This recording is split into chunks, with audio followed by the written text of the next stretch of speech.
આજે આપણે સોયાબીનનું શાક બનાવશું। આ સોયાબીન છે, આને મેં પલાળી લીધા છે, જોઈ શકો છો। આવા સોફ્ટ થઈ જવા જોઈએ।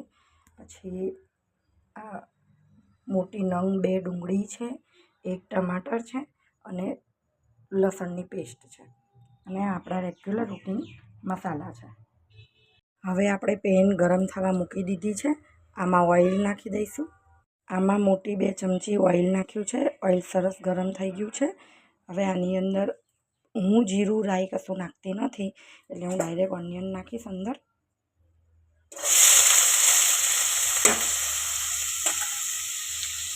ઓનિયન હલકા બ્રાઉન થાય, એનો ખાલી કલર બદલાય ત્યાં સુધી આપણે એને સાંતળશું।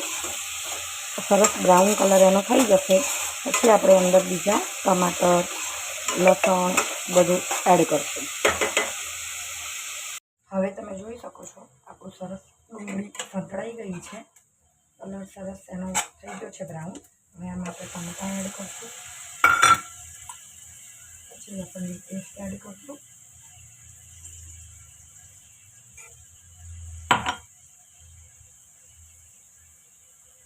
હવે આમાં આપણે થોડું મીઠું એડ કરીશું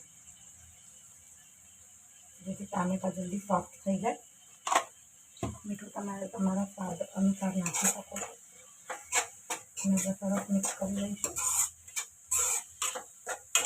થોડા ટામેટા સોફ્ટ થઈ જાય પછી આપણે અંદર બીજા મસાલા એડ કરીશું।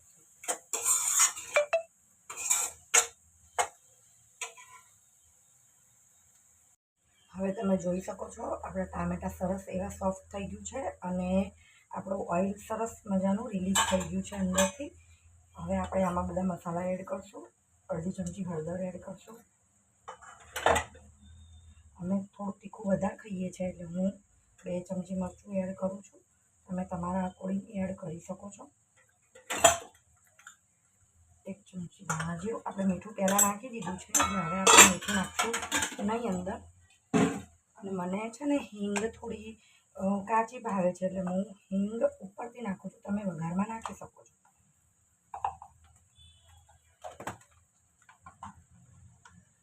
સરસ મજાના આપણે મિક્સ કરી લઈશું।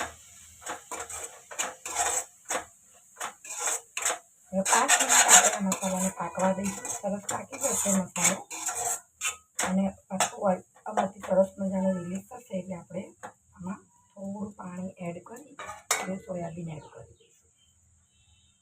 2-3 મિનિટ થઈ ગઈ છે। હવે તમે જુઓ કેટલું સરસ આમાંથી ઓઇલ નીકળે છે બહાર। હવે આમાં આપણે થોડું પાણી એડ કરીશું।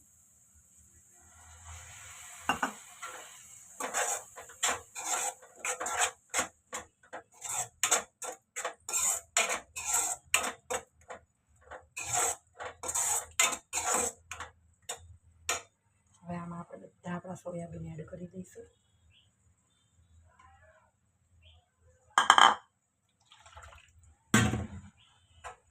સરસ આપણે મિક્સ કરી દઈશું।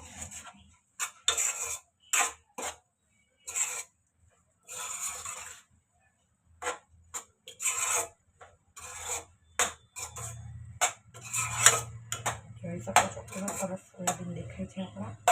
હવે આને આપણે થોડું પાણી એડ કરી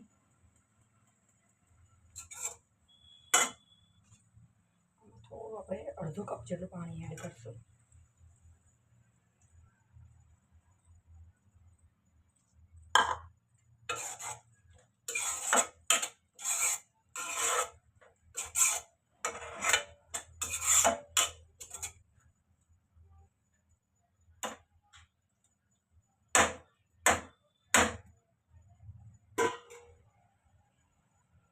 તમે જોઈ શકો છો કેવું સરસ દેખાય છે આપણું શાક।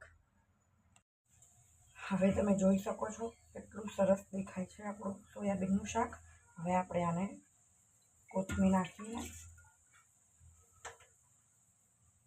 ગાર્નિશ કરશું।